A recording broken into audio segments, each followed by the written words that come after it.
I just saw this come up when I was searching for segments to watch today, and it's Richard Tice slamming the Bank of England, saying they are acting like socialists, which is an interesting claim to make. I wonder how he'll justify it. Yeah, the governor of the Bank of England yesterday, I mean, his understanding of the economy is... Yeah, the governor of the Bank of England yesterday, I mean, his understanding of the economy is frankly as close to a lottery. I mean, Mr. Bailey, Andrew Bailey.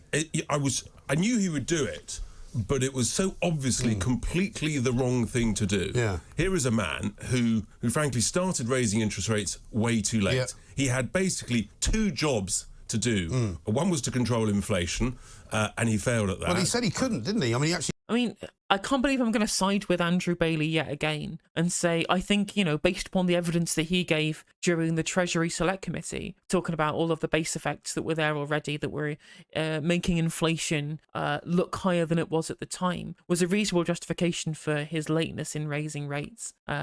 So I kind of get where Andrew Bailey was coming from based upon the evidence that he gave in that Select Committee. Maybe he was slightly too late in raising rates, but nevertheless, it's very difficult to use raising rates as a measure of inflation, as a method of inflation control, when again this is cost push inflation rather than demand pull inflation. And I think Mike Graham coming in and saying, we said he couldn't control inflation. I mean, yeah, it's very difficult for the Monetary Policy Committee to have any controls over the wholesale price of oil and gas, which is the root cause of the vast majority of our inflationary effects, because basically every single commodity that we consume, at least on the retail end, the vast majority of these involve at least some amount of energy costs, which is pushing up the cost of everything as far as input cost is concerned, which gets passed on to consumers, right? So that's not something that the monetary policy lever can in any way control. She came out as the governor of the Bank of England and said, I can't control inflation. Well, what are you doing there then? Well, so that was his first job. Understanding how cost push inflation works. Like, as I said, I think they were silly to raise rates as high as they did. Clearly, they were too low for too long, and they couldn't stay that way forever. But the fact that you were now seeing inflation already come down in this country, despite the fact that, it's not been too long since the very first rate rises, when these rate rises already take a pretty long time to have wider effects in the economy overall, just shows you that the initial rate rises probably didn't even drive that much of the reduction in inflation that we have currently. It was just the additional rises in input costs going through the economy and being re-represented in consumer prices across different sectors as they were more affected or less affected by the increase in input costs. And the rolling change in input costs, where we had a big change in input costs at the start of the inflationary period, because that's when, gas prices shot up as sanctions were put on the Putin regime. But the inflation effects of the change in grain supply, for example, coming out of Ukraine, had far more long-lasting and far-reaching effects on food prices that took longer to see themselves as far as immediate costs on the consumer price end as they were seen in the economy. So we had a long stretching period of inflation across multiple different channels, none of which were going to be affected by any kind of levers that the Monetary Policy Committee could be able to pull from the Bank of England, who is well within his rights to say, I can't control inflation, because a lot of the inflationary pressures, he can't control. Which he's failed at. Right. And then his second job was to ensure stability in the financial markets, which he patently failed at when Liz Truss was briefly Prime Minister. So they literally engaged in £60 billion worth of quantitative easing to ensure the pensions funds didn't collapse, right? Obviously, I've laid out my case in other segments as to why the mortgage crisis isn't really Liz Truss's fault, right? The big failure of the Liz Truss government in controlling the economy was the theoretical tanking of the pound that could have happened with the over-leveraged pension funds who had invested too much money in liability-driven investments, the vast majority of which were based upon government bonds, and her recklessness with the economy and not seeking the OBR's feedback on what potential budget that they were going to be able to give at this fiscal event was what caused the massive and immediate surge in bond prices that caused the run on the pension funds and their LDIs. And that's why the government engaged in a bunch of emergency quantitative easing to buy these volatile bonds off of these pension funds who were having runs on them based upon the very sharp and sudden increase in gilt yields. And that's what did indeed save the economy. Richard Tice is engaging in just living in opposite land, where, yeah, the Bank of England did one very good thing over the last 12 months, and that was buy a bunch of bonds off of pension funds to stop them collapsing. The two things that he's tasked with, he's completely failed. Look, the reality is we've got what they call cost-push inflation, and raising interest rates only affects those homeowners who've got a variable mortgage. Yeah. That's the reality. And small businesses who are trying to grow and invest invest in new kit and new staff to grow the economy. If they need to borrow some money, that's going to cost them a lot more. The whole thing's just I was listening completely to Christina Jardine this morning. So Richard Tice here has said, well, it's cost-push inflation, so actually he doesn't need to raise interest rates because it's not going to have an effect in it, because that's only affects like demand-pull inflation, where there's excess demand in the economy, which we know that there is not, because people are withdrawing loads of money from savings to pay for basic essentials, because too much of the essentials in our economy have been marketized and put into the hands of kind of monopoly corporations. So he's correct in saying that we shouldn't be raising interest rates because it is demand-pull inflation. Yet in this same conversation, he said, well, actually, he's done a really bad job because he didn't raise interest rates earlier, which you would only think if you were in the position of saying that it was indeed demand-pull inflation rather than cost-push inflation. So he's speaking out of both sides of his mouth here, or is just an idiot, or he is just trying to say whatever he thinks will rile up the audience by saying, well, the Bank of England's bad when they raise rates and bad when they don't, so screw Andrew Bailey for nebulous reasons that don't make any sense in my mind. I think she was on with James Max, the Lib Dem MP for Edinburgh, funnily enough, and she was talking about, people through no fault of their own are having to pay higher mortgages. Well, it's not entirely true to say through no fault of their own. They did actually take out a mortgage, and while I have some sympathy for people whose mortgages are going up, unfortunately that's what happens in a free market. Sometimes the mortgage rate goes up, and if you can't afford it, then I'm afraid you have to sell the house. I mean, it's only what happens in our free market, right? We are the country who've just decided that apparently that you can't get entirely fixed mortgage rates and that you do eventually just go on to a variable rate. And you can't just spend this entire time pushing all of the blame onto individual choices, when, of course, it was the choices of the Cameron and Osborne administration to hamstring government finances so much, to stagnate growth, to the point where the Bank of England was forced to put rates incredibly low to meet their inflation target of 2%, so that they are mandated to try and hit, to try and stimulate investment in the economy, to create the growth, to ensure that we didn't have any kind of deflationary effects because of the liquidity trap that the economy was in, that had been engineered through lack of government investment and public spending. We were in a liquidity trap for far, far, far too long because of the failures of government policy from the Cameron and Osborne administration. And, people weren't just going to not take out mortgages because of rates being so low that they might go up later, that they would then have a sharp increase in their mortgages. Most people just want to get on the housing ladder, because otherwise you're paying money into the pockets of landlords that you don't want to pay, or you're living at home. You want to be able to buy a house at whatever period you might be. And the fact that people were suckered into that because of the low rates is the fault of government policy that forced rates lower artificially, and not people wanting to get on the housing market because they don't want to pay rent anymore. So Mike Graham out here saying, well, actually, the real people at fault here are people who bought mortgages. And I'm like, could you be more of a massive bootlicker for George Osborne right now? It's incredible the lengths these people will go to just forgive the horrendous economic policy of the Cameron and Osborne administration and then blame innocent people who just wanted to get on the housing ladder. How callous of these people. I thought homeowners were supposed to be the kind of the marketing demographic for Talk TV. And Mike Graham, Mr. Concrete, is out here saying, actually, no, it's your fault, homeowners. People took out a mortgage in the 2010s. That's your fault. Tough shit, mate.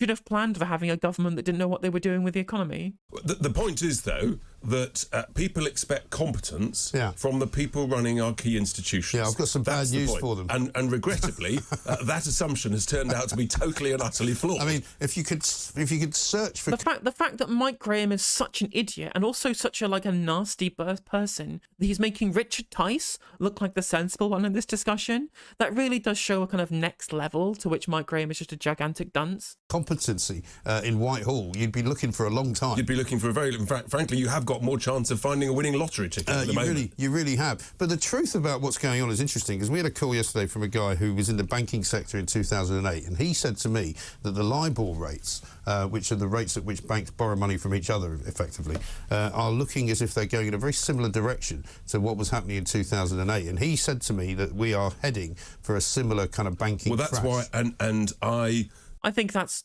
largely going to be untrue. Like, the LIBOR rate is interesting. It's when, if you look at MMT, like the LIBOR rate changing in response to interest rates is an interesting kind of way in which that you can avoid a lot of the perils of additional government spending on a kind of under a kind of MMT framework. I hate framing MMT as a policy prescription platform rather than a way of viewing the economy, because it isn't that, right? MMT is a way that you view how an economy works under a modern fiat currency system with a sovereign central bank. It is not indeed a fixed set of policy prescriptions, but one of the things that you can do is use interbank lending to and the LIBOR rate of interbank lending as a kind of proxy for the fact that the Monetary Policy Committee has less control over the economy under an MMT framework. Gave a press conference yesterday when I said that the Office for Budget Responsibility is being completely, utterly complacent in its forecast. It thinks that inflation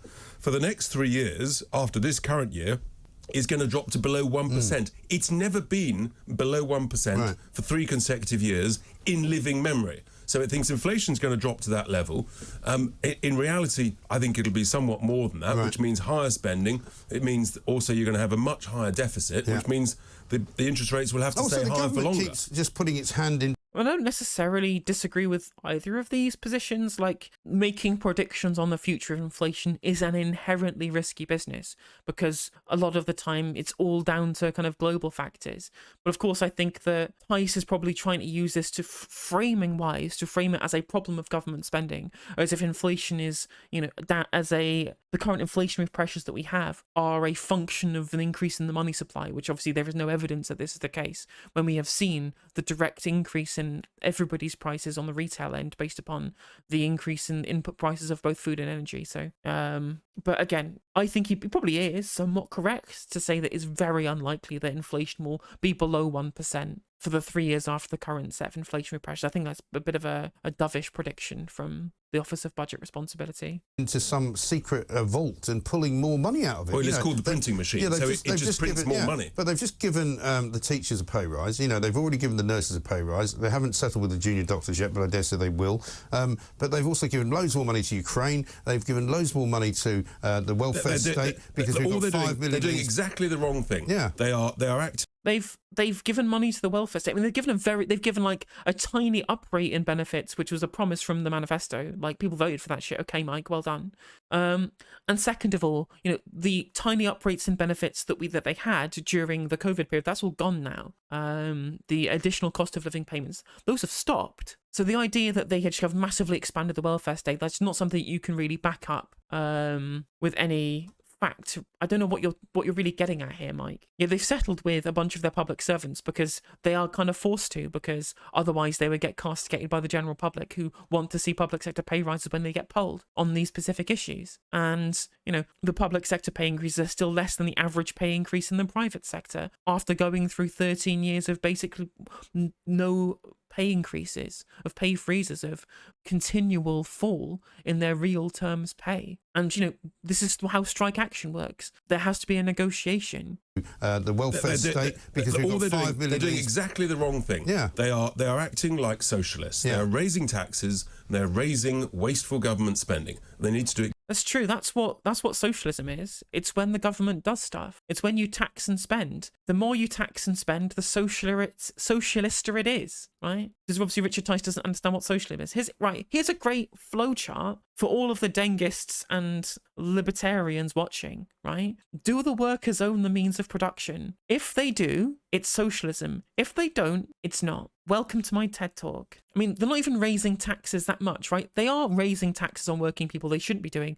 You know me, I've critiqued the government's current approach to income tax pretty often on this channel. I don't think they should be using fiscal drag to increase taxes on working people when they could be increasing taxes on rich people through wealth taxes or through capital gains tax or through dividends tax or whatever it might be, right? I think they're going after the wrong people with their tax increases, and I have always advocated for a drop in income tax on working people, at least lower wage working people, to be made up through via in shortfall by an increase in tax on capital gains and dividends, for example, or a wealth tax. But that, just because they're raising tax on working people doesn't make them socialists. In fact, the fact they're raising taxes on working people rather than people who don't make any money at all is the opposite of socialism, right? One of the big kind of underpinnings of at least, a Marxist approach to socialism is the difference between money that you make from earning and money that you make from owning. And the idea that a socialist would want to tax workers more than owners is complete political illiteracy. But then again, this is Richard Tice, who's, he's up there in this battle between who's dumber, between Mike Graham and Richard Tice, right? It's a difficult call. They're both idiots, right? And the longer this conversation goes on, the more it flicks between the two as to which one is more of an idiot. Exactly the opposite. And only You've got this a week. slash spending, a wasteful spending, of which all of your listeners and viewers will be aware of, in all walks. There's no such thing as wasteful spending. If anything is proven that there was no such thing as wasteful spending outside of, the management consultants advising government using public money to outsource government decisions, right? That's wasteful spending. The overusage of management consultancy within the political class in this country, the idea that government departments have loads of wasteful spending is actually completely disproven by the complete lack of functionality in our public services, given the austerity cuts that put them through. Yuri Shasfort from Money and Macro did a really great video on why austerity completely destroyed this economy, because we were always told for the entirety of the austerity period they were making efficiency savings, and they weren't efficiency savings. They were already efficient enough, and this was just a reduction in service, a lack of funding for services to be able to function at the capacity that is necessary for a functioning economy, and it's just destroyed the economy from the inside, right? Any additional slashes in government spending are going to come at the provision of public services rather than as efficiency spending. There was this continual lie for actually basically the last 45 years, really and truly, that we had a bloated and inefficient government that was ruining our economy, and that's been shown to be completely incorrect, both through the Thatcher years, through the Blair years, through the Cameron years, and also now. The government spending was necessary and has done damage to our economy by being removed. As Rachel Reeves herself pointed out in that article I keep bringing up from 2011, you cannot expect private sector investment to fill the hole that's been left by the gaping chasm of austerity, meaning lack of public investment. And we just have no investment. We have the lowest investment in the G20 now. So yeah, brilliant. This Tice is just completely lying. There is no wasteful government spending here. What frustrated you most about austerity was that there was not another option put forward. If people vote for it, fine, but that wasn't an option. At least in 2015. In 2015, you had the only choice was austerity, right? There was continual discussion from both parties, right? I have this kind of vivid memory of Lucy Powell being interrogated by Andrew Neil over their deficit reduction plan. And it's very clear that Ed Balls, in his budget, his proposed budget, as Shadow Chancellor, was going to be keeping all of George Osborne's cuts. So we did have no choice. But in 2010, Gordon Brown wasn't really proposing the kind of Osborne-style austerity that we got from the Conservative administration that followed. Clearly Brown and Darling had done pretty well in rescuing the economy through quantitative easing and through maintaining government budgets. They were unlikely to cut, at least not in the same way that Cameron and Osborne did, given the success of their fiscal policy up to that point in the years post-financial crisis. I mean, Australia did it differently. Australia avoided the global financial crisis by doing economic stimulus. Instead of giving money to banks like we did, instead of engaging in quantitative easing to increase government expenditure and fiscal expansion, in Australia, they just gave people money. They just gave people free money to go out and spend and stimulate the economy. And they got out of the global financial crisis better than any country in the world. Many, high-ranking economists would tell you that the country that suffered the least from the global financial crisis was Australia. We should cut VAT like Brown did. True. And in fact, Rachel Reeves in that article from 2011 said that the increase of VAT under the Cameron administration was other stupid policy, which again dampened demand at a time of very low demand because we were coming out of the Great Recession, right? And economic growth was hurt by Conservative policy. We had higher economic growth under Brown than we did under Cameron and Osborne. despite the fact that Brown dealt with the biggest brunt of the Great Recession. Of life. So you've got to cut wasteful spending and you've got to cut consumer taxes. That brings inflation down. And then you've got to invest that saving. If you believe that there is demand pull inflation because of inflation in the money supply, adding excess to demand, then the one thing that you know will increase inflation under your own model is cutting consumer taxes, because that increases demand. That creates an inflationary environment by your own logic. What you were saying before about increases in the money supply being the root cause of inflation. You are just you are proposing an inflationary policy here. Even, like, this is such nonsense. This guy's such an idiot. Like, if you're a genuine monetarist, you must believe that the only way of bringing inflation down is by slashing taxes on the rich to encourage them to invest to increase the economy from the supply side, right? That's what Liz Truss was trying to do. And Richard Tice doesn't even agree with that. He just thinks we can cut government spending and cut taxes on consumers who are engaging in consumption to increase their demand, which naturally, if you believe that in demand pull inflation, will pull that even further and inflate the economy even more. This doesn't make any sense at all. What's he talking about? This man's an idiot. This man's a moron. And he's here trying to castigate Andrew Bailey for not understanding how inflation works. What the hell is going on? In actually, that's how you grow the economy. You stimulate activity. Lower prices, lower fuel duty, for example. That will create more activity. If their argument is we're putting up the interest rates to stem... But under your model, you don't want more activity. You want more supply. At least from the left-leaning perspective on this, like the social democratic perspective that I've advocated loads of times on my channel, despite being a communist, right? I still believe in that social democracy is preferable to neoliberalism. Even under social democratic principles, you want to use government fiscal expansion to increase the supply of goods and services in the economy. You want to increase the supply of energy by investing in new energy production. You want to increase the supply of housing by building council houses. You can't just cut taxes on consumer items. Because if demand stays the same, that would increase inflation. The prices would meet that same demand. It just means that businesses would profit more, which I guess maybe he does want, because he's a corporate stooge, property tycoon, and not indeed someone who is a populist sticking up for the little guy. You really do see Tice as an overblown second-hand car salesman. He really is a second-hand car salesman.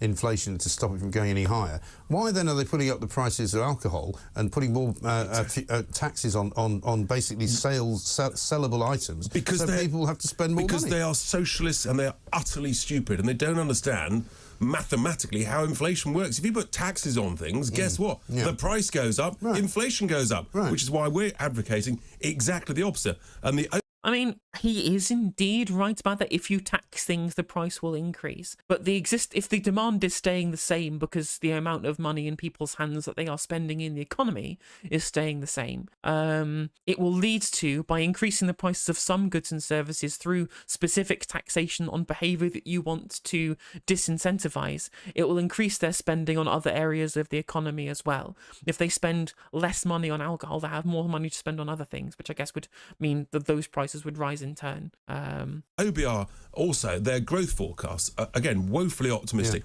If our forecasts are right, then I feel our deficit's going to be 250 billion a year in the coming years, and that is going to lead to a debt crisis that your commentator discussed yesterday. We can't have a sovereign debt crisis. We have a sovereign central bank, right? Our debt to GDP ratio is way below a bunch of other countries who also have sovereign central banks, right? No one's waiting for the impending debt crisis in Japan, even though their debt to GDP ratio is 260%. Like, you almost triple what ours is. And again, because we engaged in so much quantitative easing, 25% of government debt in this country is held by the Bank of England. It's moving money from pocket to pocket. Another 50% of those government bonds are held onshore by British taxpayers or by British citizens, right? You don't really have a sovereign debt crisis if you have debts that you can't afford to pay to other countries. Maybe if we have some kind of weird hyperinflation spiral and the pound as a currency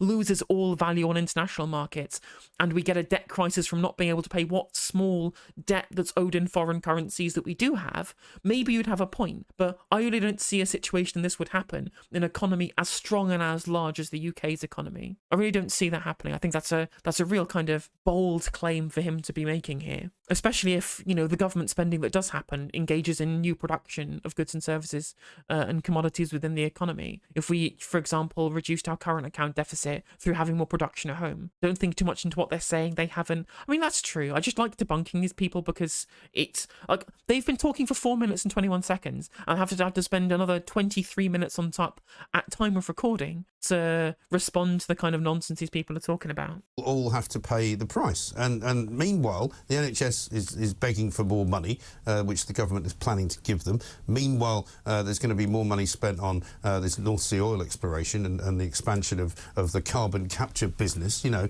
And again, it's all about money. I mean, but if obviously the carbon capture stuff is a boondoggle, he's right to criticise that. But if you believe in, you know, the fiscal benefits of North Sea oil extraction, which I think are outweighed by the global climate risks of this, you know, the money that's being spent on investing in this new oil and gas extraction in the North Sea has huge amounts of tax benefits, right? One of the things that Rishi Sunak was correct about, that I pointed out in my reaction yesterday, was that one thing that you do gain fiscally from allowing there to be new oil and gas licenses in the North Sea is because you tax the extraction like 80%, right? That's huge amounts of extra tax revenue that can go into expansion into spending on public services without having to fiscally expand the economy in general. So I'm not sure what Mike's getting at here by saying that we have to spend loads of money on your North Sea oil and gas. When that we issue the licenses and then we tax the product that comes out of the ground.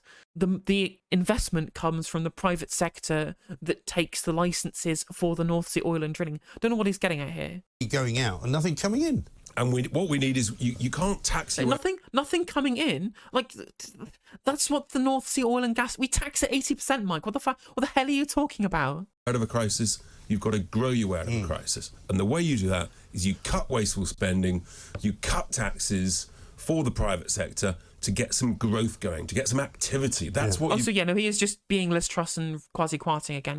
That is just quasi-quarting. It's just cut taxes to be able to stimulate private sector growth, even though we've had 13 years of no public investment and expecting the private sector to invest, and they just haven't. So again, this is just policy by field of dreams, but from the right rather than from the centre. So I don't know what Tice is really kind of playing at here.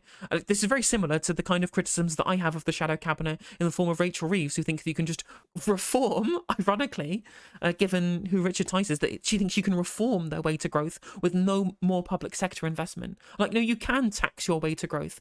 If you have a bunch of people who are economically inactive, like, I don't know, property developers, property investors, like Richard Tice, and you wealth tax these people, and then you use that money spent on actual economic activity that increases the supply of goods and services in the economy through fiscal supply side intervention from the government on, I don't know, new council houses or new renewable energy infrastructure, then you can grow the economy. And I don't know if you've looked at the last 13 years, we've had crap growth for that period of time because of a lack of public sector investment. You can't just cut, again, you can't just cut your way to growth. If anything, the austerity period has shown us you can't cut your way to growth, and that we can't just slash taxes like Liz Truss, because then we see this kind of panic in the financial markets and this massive rise in bond yields in an already debt-burdened economy. And Richard Tice is out here saying, well, we're worrying about additional public sector debt. And I'm like, yeah, and by cutting taxes, what do you think is going to happen in the way of a kind of Liz Truss and quasi-quarting budget where they tried to pay for tax cuts through fiscal expansion? So unless you're going to cut services even further to the bone, which people don't want, which has a negative effect on growth, which we have seen from the last 13 years of austerity, you don't know what this man just hasn't got a clue about macroeconomics. He doesn't know what he's talking about. We've got to do, and if we don't do that, then we are heading in a doom loop downwards. Like genuine delusion from Richard Tice there, and from Mike Graham. Like, who in the comments, future YouTube viewers, please comment down who you think was more dumb in that conversation, Tice or Graham, because it's tough. It's tough between the two of them which one was being more stupid in that conversation. But I will leave that up to the viewers to decide. If you enjoyed this video, please do consider liking and subscribing. It does help out the channel and the algorithm. And if you click the bell notification icon, it will let you know when I go live and when I upload videos. If you'd like to follow me on social media, my handle is @NoJusticeMTG, and that is Twitter, TikTok, Facebook, Instagram, Twitch, and YouTube. If you want to support my channel in a more financial manner, you can do so by becoming a member for just 99p, by super chatting, or by supporting me on Patreon, with the link is in the description of this video, and hopefully I'll catch you on the next segment.